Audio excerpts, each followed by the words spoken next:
이번 시간은 4차시입니다. 실험 결과를 변환하고 해석해 볼까요에 대해서 알아볼 거예요.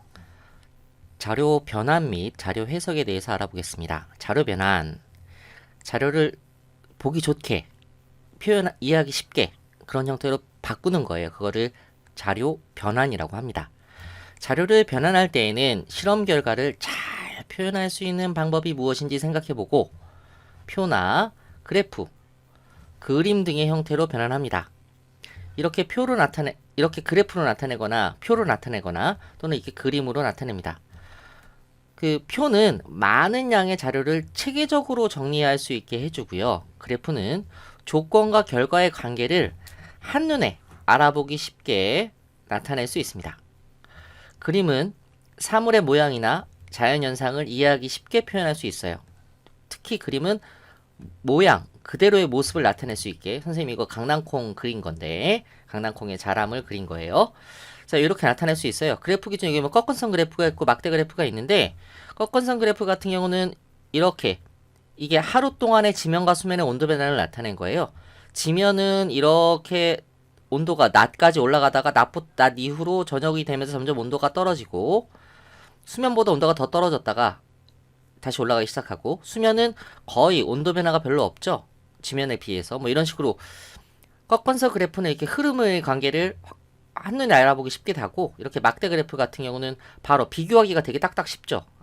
점점 요만큼 요만큼 요만큼 자랐구나. 강낭콩의 꼬투리의 자람 그래프니까 이렇게 알 수 있는 거예요. 그림은 그냥 이런 모습이구나 바로 직관적으로 알 수 있게 되는 거고요. 자, 그 다음으로 봅시다.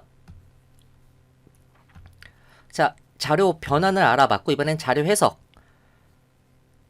자료 변환을 한 다음 자료를 해석하여 그 의미를 확인합니다. 자료만 변환하면 뭐해? 그게 과연 뭘 의미하는지 알아야겠지? 그 의미를 확인하고요.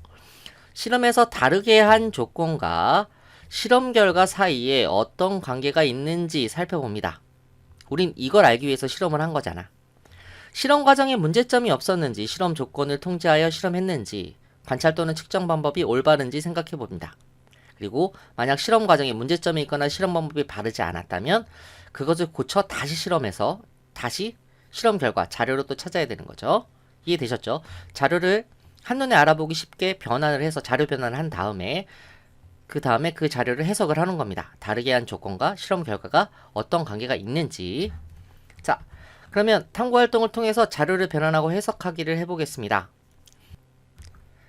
탐구 방법, 실험 결과를 어떤 그래프로 나타내면 좋을지 이야기합니다. 2번, 그래프의 제목을 정하고, 이 그래프의 제목은 그 실험 결과를 쓸 때 이 표의 제목과 같게 하면 돼요. 근데 그 제목은 어떤 제목이었어? 다르게 한 조건과 실험 결과가 나타날 수 있는 그런 제목이었어요. 그 제목은 이거예요. 물의 온도에 따라 다르게 한 조건이죠. 우리가 결과값은 뭐야? 효모액의 부피 변화였죠? 이렇게 제목을 정하고, 그래프의 가로축과 세로축에 무엇을 나타내면 좋을지 이야기하고, 하고가 왜 두 개나 있나 이야기하고, 실험 결과를 그래프로 나타내 봅시다. 표 그릴 때도 가로축에는 다르게, 여기는 그 가로축에는 다르게 한 조건을 나타냈고, 세로축에는 결과값을 나타냈지.